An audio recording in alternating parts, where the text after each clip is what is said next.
Assalamualaikum dan salam sejahtera. Kita bertemu sekali lagi dalam Temu Minda. Saudara, kita berada dalam dunia digital. Semakin hari, semakin ramai orang menggunakan pelbagai teknologi digital, menggunakan pelbagai peranti. Hampir setiap masa, ada sahaja orang yang berada dalam talian. Rakyat Malaysia berada dalam talian sekitar 5 hingga 12 jam sehari bagi setiap orang purata menggunakan internet, menggunakan telefon bimbit dan sebagainya. Sambil kita berada dalam alam digital ini, kita juga harus peka yang kita juga berhadapan dengan satu masalah baru, masalah keselamatan non-tradisional, iaitu masalah keselamatan cyber. Setiap tahun, pada hari kedua, minggu kedua di bulan kedua. Dan pada tahun ini ia jatuh pada 9 Februari, seluruh dunia menyambut Hari Keselamatan Internet. Dan bagi edisi Malaysia pada 9 Februari ini, temanya ialah etika cyber. Soalnya sejauh manakah kita di Malaysia bersedia dari segi keselamatan cyber? Itu mauduk perbincangan pada malam ini dan saya ada dua set panel pada malam ini dan untuk memulakannya saya mengalu-alukan dua orang tokoh. Yang pertama Dr. Kavita Muti yang merupakan Ketua Pegawai Strategi Intellis Tech Services dan yang kedua Saudara Philip Ling, Ketua Bahagian Kelestarian Digi Telecommunications. Jadi selamat datang Dr. Kavita dan Saudara Philip. Saya nak mula dengan ladies first, Dr. Kavita. Selamat petang, Datuk. Ya, selamat petang. Orang bercakap tentang keganasan alam cyber, amalan-amalan jelek, orang berkongsi benda-benda lucah, menggunakan kata-kata yang tidak sesuai dan sebagainya. Dan baru-baru ini kita dikejutkan dengan SolarWinds, suatu perkara yang mengejutkan kerana dia menggodam beberapa laman sesawang yang besar di negara besar yang melibatkan kementerian-kementerian dan agensi besar. Sebenarnya keselamatan cyber ini seserius mana, Doktor? Datuk, satu soalan yang mengejutkan kepada saya kerana nak tahu keseriusnya, if you want to know how serious is this cyber threat, it can be more serious than what we are facing the pandemic punya attack sekarang lah, COVID-19 ya. Dalam masalah COVID-19 sekarang kita kehilangan nyawa, tapi dalam seriousness of the cyber attack, the vulnerabilities memang terlalu mendalam. Kita nak measure to what extent sebab ada yang kita kehilangan nyawa, impact to the economy pun ada, kehilangan perniagaan, tiada kesinambungan perniagaan disebabkan cyber attack pun ada. So ini adalah satu masalah yang lebih mendalam lagi daripada apa yang kita dapat membayangkan sekarang. Memang serius, Datuk. Ini termasuk bully cyber? Termasuk cyberbully. Cyberbully adalah satu perkara yang tidak perhatikan langsung. Kalau kita nak tengok, dulu kita nak bully orang kita dekat padang sekolah, Datuk. Tapi dekat sekarang, kita tak perlu pergi ke padang sekolah lagi. Kita punya padang adalah laman cyber sekarang. Kita pakai WhatsApp, social media telah menjadi satu laman ataupun satu tempat padang untuk kita bully each other. Tetapi yang itu datang dengan emotional, iaitu saya ada niat untuk membalas dendam atau untuk menyakitkan hati orang lain ataupun untuk memberikan sesuatu impact yang negatif kepada seseorang individu tu. Jadilah cyberbully di mana cyber internet platform digunakan untuk bully pelajar ataupun remaja. Ya. Saudara Philip, dalam pengalaman saudara tentu biasa dengan istilah yang dikatakan dark web dan ada lagi satu yang disebut sebagai deep web. Kita dalam politik kita biasa dengar deep state tapi dalam dunia cyber kita dengar deep web, lepas tu kita ada dark web. Apa beza antara kedua ni? Sebelum itu kedua-dua ni sebenarnya apa? Okay, so dark web atau web gelap adalah satu ekosistem yang biasa dienkripkan, kan? Dia mengandungi pelbagai aktiviti jenayah. Kebanyakan taktik yang selalu digunakan oleh penjenayah cyber dalam dark web ini adalah untuk mencuri atau mengeksploitasi data peribadi seseorang atau organisasi. Tapi deep web is what we call an archive, kan, di mana you have pay demand movies, your bank accounts, so it's a private network, kan. Tapi untuk saya, Dato', apa yang lebih membimbangkan bukan saja sesawang gelap, tapi adalah taktik what we call surface web. Okay, surface web adalah saluran digital biasa yang kami gunakan setiap hari, SMS, email. Kami boleh nampak bahawa memang banyak penipuan jenayah dalam talian secara scammer sekarang kat surface web. Itulah yang membimbangkan. Okeylah, saya ni tidaklah IT savvy sangat, Saudara Philip, tapi saya ada saya ada email, saya ada Twitter, saya ada Insta, saya ada Facebook, saya ada WhatsApp. Macam mana saya, bagi orang biasa, bagaimana saya nak tahu kalau saya sudah mula digodam ataupun saya sudah mula expose kepada orang hack saya atau orang godam saya? Atau orang scamming, kan? Ya, atau orang scamming, ya. Ya. So, mengenal pasti jenis jenayah penipuan memang penting, kan? Kami kena faham bahawa penipu cyber akan mengguna setiap peluang untuk mengumpan masa. Selain itu, kebanyakan scammer beroperasi secara kumpulan. Mereka akan menyiasat mangsa yang dianggap senang tertarik dengan janji keuntungan atau skim cepat kaya atau manfaat, kan. Kami sering pun dengar akan scam-scam di mana penipu akan memaparkan kuasa menyamar sebagai pihak polis, pihak LHDN, kan. Dan kebanyakan modus operandi ini melibatkan ancaman pendakwaan, peras ugut, desakan tekanan.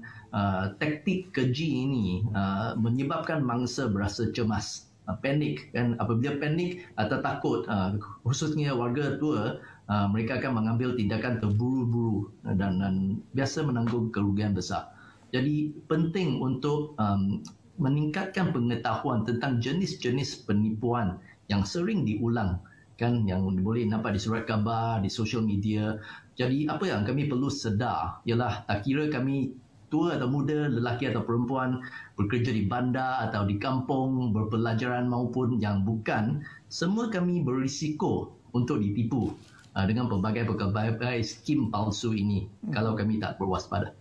Jadi Dr. Kavita, ini bila yang disebutkan, doktor pun sebut dan Philip pun sebut, dan antara kepakaran doktor ialah melatih organisasi dan juga individu untuk menjaga keselamatan cyber, sama ada kegunaan peribadi ataupun kegunaan organisasi.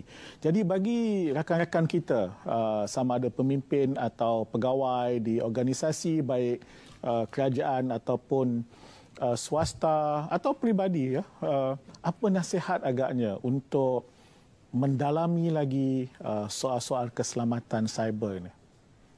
Ya, Datuk. Untuk semua perniagaan termasuk agensi kerajaan, public sector ataupun private sector, yang paling penting adalah untuk semua organisasi ini mengamalkan keselamatan ataupun mengamalkan prinsip pematuhan keselamatan siber yang dalam apa yang kita kata framework, cyber security framework, ataupun dalam bahasa kita kata kerangka keselamatan siber. Ini termasuklah menjalankan penilaian termasuk security posture assessment, di mana mereka perlu melakukan satu assessment untuk mendapat tahu apa atau mengenal pasti apakah kelemahan yang terdapat di dalam sistem, di dalam network ataupun di dalam infrastruktur yang mereka telah bina untuk mengumpulkan atau menyimpan data. Data adalah satu satu aset yang penting untuk semua perniagaan, termasuk kerajaan ataupun bukan kerajaan, swasta, sama ada dia MNC, bukan MNC ataupun dia SME. MNC tak perlu berapa dirisaukan, Datuk, sebab mereka tu sudah ada kerangka siber yang telah mereka menjadi satu prinsip untuk mereka mematuhinya dan juga ada dalam standard keselamatan informasi iaitu ISO 27001. Jadi apa yang lebih membimbangkan sekarang adalah SME yang tidak mengenal pasti kelemahan mereka kerana mereka tidak mempunyai kerangka keselamatan siber di dalam organisasi mereka. Lagi satu, Datuk, penguatkuasaan dasar perlindungan data adalah satu enforcement yang mereka perlukan to ensure semua data yang ada dalam organisasi mereka selamat, disimpan dengan selamat, digunakan dengan selamat. Itu adalah satu perkara yang mereka perlu ada dalam dasar perlindungan dan juga untuk keselamatan siber. So salah satu, walaupun Datuk mention tadi yang saya memang organisasi kami ini menjalankan latihan kepada pegawai-pegawai. Apa yang saya realise sekarang buat masa ni sekarang, Datuk, teknikal, andaikan kita perlu melatih seseorang yang sudah berkemahiran teknikal, kita tak perlu berapa risau dengan mereka. Cuma mereka kena ada skill yang tertentu dan ability yang tertentu untuk menjaga keselamatan rangkaian mereka, untuk menjaga keselamatan data sistem mereka. Tapi apa yang merisaukan sekarang adalah pengguna, user. Kelemahan yang user ada. Sampai sekarang memang setengah organisasi itu tidak dapat mencapai kepenuhan 100% untuk melatih atau memberikan kesedaran keselamatan siber kepada semua pengguna. So itu yang paling merisaukan, satu perkara yang paling merisaukan sekarang, Datuk. Yalah, bagi pengguna biasa, katalah saya menggunakan telekomunikasi yang diwakili oleh saudara Philip. Bagaimana syarikat telco membantu dari segi penjagaan keselamatan siber mereka yang menggunakan perkhidmatan telco? Sebagai pembekal perkhidmatan akses kepada internet, kami di Digi sedar bahawa kami ada bertanggungjawab untuk memastikan pelanggan kami boleh menikmati pengalaman internet yang selamat. Tapi kami juga percaya bahawa pelanggan sendiri harus memainkan peranan mereka untuk menjaga keselamatan komuniti cyber. Ini hanya boleh dilakukan sekiranya mereka sedar akan kepentingan untuk menjadi apa kami call warga digital citizen yang beretika, serta mengetahui cara-cara untuk menanangi masalah atau ancaman cyber yang mungkin mereka akan hadapi di internet. Sesiapa yang mempunyai akses kepada internet hari ini boleh menikmati pelbagai kelebihan jika digunakan dengan cara yang bertanggungjawab. Seperti untuk membayar bil, mendapat pelbagai maklumat, urusan bank dan sebagainya. Ada di antara kami yang fikir amalan nilai murni dan beretika dalam hidup sebenar tiada kaitan dengan alam maya. Tetapi sebaliknya, nilai-nilai ini boleh melindungi kita dalam ruangan internet. Seperti contoh, memastikan kami melayari web yang selamat, tidak mendedahkan terlalu banyak maklumat peribadi kita di internet, memastikan amalan sikap hormat menghormat, mematuhi undang-undang dan melaporkan sebarang keraguan atau salah guna internet kepada pihak berkuasa. Dr. Kawita, apakah agaknya addiction, ketagihan ketagihan lah ya. Bila ketagih itu maknanya tak boleh lepa, mesti menggunakan apa-apa saja platform. Apakah ketagihan juga boleh membawa kepada tak sedar yang dia sebenarnya terbuka kepada ancaman keselamatan cyber ni? Memang betul. Memang padat betul. Sebab ketagihan ini kan Datuk, sebagai orang yang isap rokok memang susah nak lepaskan because dia orang sudah used to it. Tangan mesti ada. They have to inhale the smoke. So the same thing apply to apa yang dikatakan tadi, the digital citizen. They think they are becoming a digital citizen, tapi mereka yang menggunakan social media tu expose-nya terlebih daripada dalam alam maya ni, terlebih daripada in the real world. So ketagihan seperti bangun pagi, saya kena update, masak apa, update pergi mana, update duduk dengan siapa, saya nak update di mana tempat saya sekarang. Semua maklumat yang tidak diperlu share kepada whole world telah they expose. So yang itu untuk mendapatkan validation yang semua orang ini tahu apa yang saya buat, untuk mendapatkan attention daripada viewer yang tengah menjadi saya punya follower, dan ketagihan ini juga memberikan mereka satu ketenangan selepas mendapat like dan komen yang lebih banyak. So ini adalah satu gangguan dari segi fizikal mental, Datuk, sebenarnya, because saya nak dapatkan pengesahan daripada follower saya. Bukan nak kata saya memberi maklumat yang diperlukan, maklumat ataupun satu informasi yang saya sharekan ini ada membawa kebaikan kepada viewer. Kalau saya memamparkan maklumat tersebut ataupun informasi yang diperlukan, misal kata untuk SPM student, saya nak share tips exam. So then everybody viewing it, liking it, it's okay. Benda-benda macam tu, pendidikan, memberikan kesedaran, itu tak apa. Okay. Tapi yang ketagihan ini lebih teruk, Datuk. Sebab ini nak dapatkan validation, pengesahan saya ada follower saya suka apa yang saya buat, tengok apa yang saya sedang melakukan seperti kegiatan hari-hari. Okay. So it is extreme ketagihan, Datuk. Okey, terima kasih. Saya ucap terima kasih kepada Dr. Kavita dan saudara Philip. Saya kena beralih kepada set panel saya yang kedua, dan saya ada orang kuat saya daripada Cyber Security Malaysia, CEO-nya Datuk Dr. Amiruddin Abdul Wahab, dan ini anak muda Brandon Murray, merupakan pelajar yang akan mengambil SPM pada 22 hari bulan Februari ini. Pelajar Sekolah Menengah Kebangsaan Sultan Abu Bakar, SABS, Kuantan, Pahang, yang merupakan pembentang terbaik pertandingan wacana keselamatan ICT Kebangsaan 2019. Jadi terima kasih Dato' Amir dan juga Brandon. Dato' Amir, tadi Dr. Kavita dalam presentation dia ada sebut tentang keselamatan data peribadi. Sejauh manakah kita di Malaysia ini? Saya tahu ini benda yang kita dah bincang selalu, dan ini antara perkara yang menjadi tumpuan CSM juga. Sejauh mana keselamatan data peribadi kita, Datuk? Terima kasih YB Datuk. Di Cyber Security Malaysia, kita bekerjasama rapat dengan satu lagi jabatan, iaitu Jabatan Perlindungan Data Peribadi, dalam konteks untuk melindungi data-data kita. Dan Cyber Security Malaysia, kita menawarkan pelbagai perkhidmatan keselamatan cyber dalam konteks responsif dan juga preventif, untuk mencegah daripada kebocoran data dan melindungi keselamatan data melalui pengukuhan keselamatan sistem keselamatan ICT.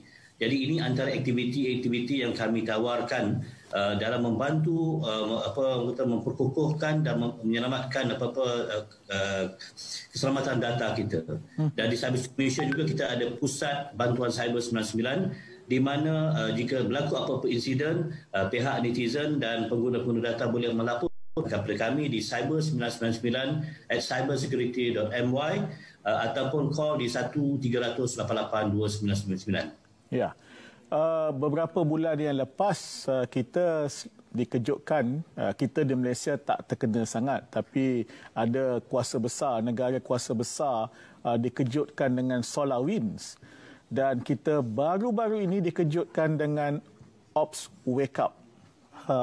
Boleh Datuk tolong cerita sikit? Saya pun dah baca-baca, rasanya faham sikit sangat lagi tentang Ops Wake Up 21 ni. Okay. Ancaman cyber ni, YB, adalah merupakan satu fenomena yang berlaku setiap hari sebenarnya di seluruh dunia. Dan dia boleh digunakan pelbagai cara lah, sampai melalui contohnya serangan melalui dipanggil rantaian ataupun supply chain. Yang SolarWinds itu adalah contoh serangan cyber kepada supply chain system. Manakala Ops Wake Up adalah merupakan salah satu contoh insiden yang menyentuh tentang aspek pencerobohan ataupun penggadaman. Jadi alhamdulillah secara umumnya di mana-mana benda itu walaupun berlaku, dan di dalam negara pun kita sebenarnya dalam keadaan terkawal dan kita tidak perlu panik. Di sinilah yang penting ialah kita semua warga digital mengambil tanggungjawab sama-sama melindungi diri kita daripada ancaman ini dengan memperlekapkan diri kita dengan asas-asas keselamatan cyber, supaya kita mengetahui ancaman-ancaman yang ada dan bagaimanakah etika, bagaimanakah cara-cara untuk kita melindungi diri kita daripada ancaman cyber tersebut. CSM menganjurkan suatu pertandingan yang sangat menarik, iaitu apa yang dipanggil Pertandingan Wacana Keselamatan ICT Kebangsaan daripada tahun 2013, dan pemenang tahun yang terakhir ialah SABS Kuantan, dan Brandon, tahniah Brandon, pembentang yang terbaik. Sekarang ni terima kasih, YB. Ya, sekarang nak berhadapan dengan peperiksaan, tapi saya tak nak tanya soalan SPM.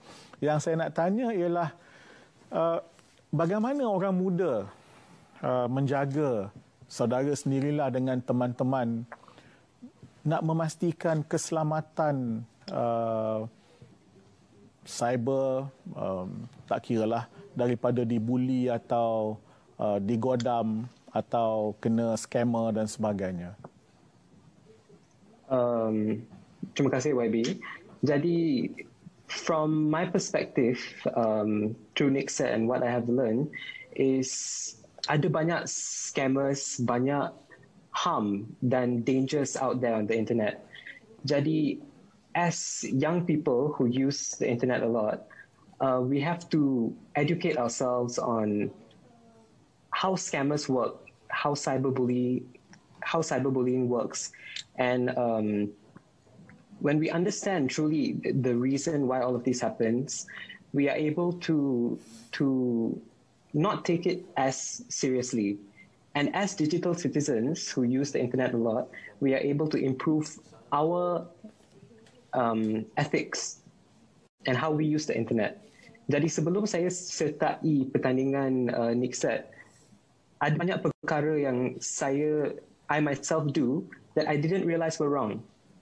So when I joined Nixet dan dengar ceramah-ceramah daripada expert-expert, saya dapat fahami apa impak negatif dan kesan-kesan negatif of my actions that I previously did not understand. Mm-hmm. Dalam presentation yang Brandon buat semasa forum itu ataupun semasa wacana itu, apa yang Brandon ketengahkan? So for our finals, the topic was about cyber positivity. So bagaimanakah kita nak spread positivity di atas talian, especially in the toxic culture of Twitter and Instagram. It can get very toxic, especially with issues like cyberbullying, which is so normalized nowadays. So we found that the best way is through friends, through peers. Sebab apabila kita ada ceramah di sekolah atau program di sekolah, or even if we learn it in pendidikan moral and such, although we learn and we faham that the things that we are doing are wrong, it doesn't necessarily mean that we are going to carry it out. It doesn't necessarily mean that we are going to change our ways. So the best way is through friends. Sebab as remaja, we understand that our biggest influences are our friends, not our parents, not our teachers. It's through our friends. So to create that positive cycle, we need to start within our friendship communities and within our students themselves. Dato' Amir, CSM ada banyak program termasuk mendidik masyarakat. Kalau bolehlah sambung yang disebutkan oleh saudara Brandon tadi. Sebab saya faham walau macam mana pun kita ada undang-undang berita palsu lah, undang-undang apa pun, tetapi akhirnya ialah soal dari diri kita sendiri itu. Bagaimana CSM menjalankan program-program latihan pendidikan ini? Terima kasih YB. Di Cybersecurity Malaysia memang kita ada menganjurkan pelbagai program khususnya untuk meningkatkan kesedaran tentang keselamatan cyber. Dan dalam konteks remaja, contohnya tadi Brandon menyebut tentang masalah golongan remaja. Kita ada buat program bersama dengan Kementerian Pelajaran Malaysia. Contohnya pada 2016 dan 2017, kita pernah mengadakan program kajian asas keselamatan cyber kebangsaan, di mana kita buat survey dan kita buat study dengan lebih kurang 9,280 pelajar dari seluruh Malaysia, merangkumi pelajar di sekolah rendah dan sekolah menengah. Dan kajian itu dapatan daripada kajian tersebut, kita mendapati bahawa terdapat 4 isu atau ancaman cyber yang dikenal pasti berlaku pada golongan remaja, iaitu ketagihan internet seperti yang disebut tadi, dan juga bully cyber, jenayah cyber dan juga media sosial. Jadi ini adalah 4 dapatan yang kita dapati daripada kajian kesedaran keselamatan cyber tersebut. Hasil daripada itu dan susulan daripada situ, kita bekerjasama sekali lagi dengan Kementerian Pelajaran untuk membangunkan modul untuk memberikan kesedaran kepada golongan remaja, khususnya pelajar-pelajar sekolah rendah dan menengah. Dan dari situ terhasillah beberapa modul kita panggil modul kesedaran keselamatan cyber kebangsaan atau MKKSN, yang mana dikenal pasti ada 6 topik yang kita akan fokus, iaitu adab di dalam talian, media sosial, keselamatan internet, bully cyber, keseimbangan masa di dalam talian, dan juga kewarganegaraan digital.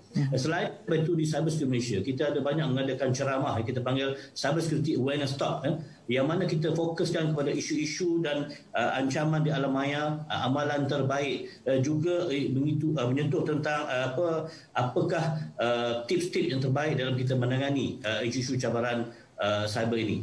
Pada masa yang sama, bagi mempelbagaikan kaedah penyampaian, kita juga mengadakan program yang kita panggil seperti yang kata tadi wacana NICSET, itu wacana keselamatan ICT kebangsaan, yang mana pelajar-pelajar sekolah daripada seluruh Malaysia berwacana dan memfokuskan pelbagai topik, buat kajian dan berdebat dan diskurs dan berwacana mengenai isu-isu, yang mana pada kali terakhir kita anjurkan pada Brandon adalah merupakan pemidato terbaik ketika itu. Dan selain itu, kita juga ada program kita panggil Cyber Quest. Dia macam Explorers, di mana di situ akan ada kuis-kuis tentang keselamatan cyber. Kita ada juga program tentang Cyber Ambassador dan juga Cyber Mentor. Jadi ini antara beberapa pelbagai program yang kita anjurkan di bawah umbrella program dipanggil Cyber Safe, iaitu Security Awareness for Everyone. Dan pada Februari ini kita juga sambut satu lagi acara di bawah Cyber Safe ini, iaitu Safer Internet Day atau Hari Keselamatan Internet, seperti mana yang YB sebut, disambut pada hari kedua, minggu kedua dan bulan kedua setiap tahun oleh 170 buah negara seluruh dunia sejak 2004. Dan di Malaysia kita sambut pada 2010 yang diterajuk oleh Cybersecurity Malaysia. Ya. Terima kasih Datuk Dr. Amir, terima kasih Brandon. Kami doakan kejayaan cemerlang dalam peperiksaan SPM, insya-Allah. Dengan teman-teman, kirim salam dekat teman-teman di SABS. Dan saudara, malam ini kita bincang sebenarnya agak meluas daripada pelbagai sudut tentang keselamatan cyber, tetapi pokok pangkalnya kita harus ada etika. Undang-undang, peraturan ini insya-Allah lah kami di pihak kerajaan akan cuba melaksanakan sebaik-baiknya, tetapi akhirnya ialah pada diri kita sendiri, etika kita, jangan ketagih dan sebagainya. Jadi saya akan tinggalkan saudara dengan satu klip video yang melihat kepada pertandingan pertandingan wacana keselamatan ICT yang terakhir pada tahun 2019. Saksikan dan saya ucapkan terima kasih sehingga kita jumpa dalam sesi yang akan datang. Selamat malam Malaysia di mana jua anda berada. 7th edition of this nationwide competition in English language, which is aimed at cultivating a strong culture of cyber safety and creating a platform for the utilization of higher order thinking to kill both our young.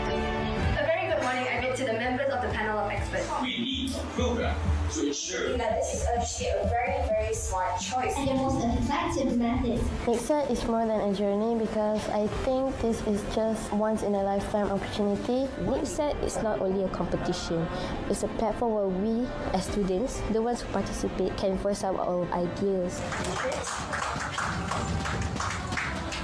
Welcome to the first semi-final round of the 7th National ICT Security Discourse.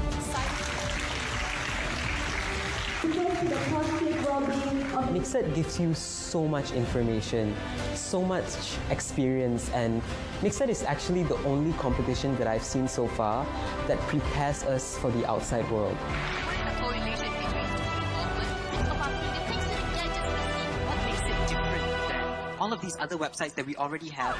Champion of Mixed 2019.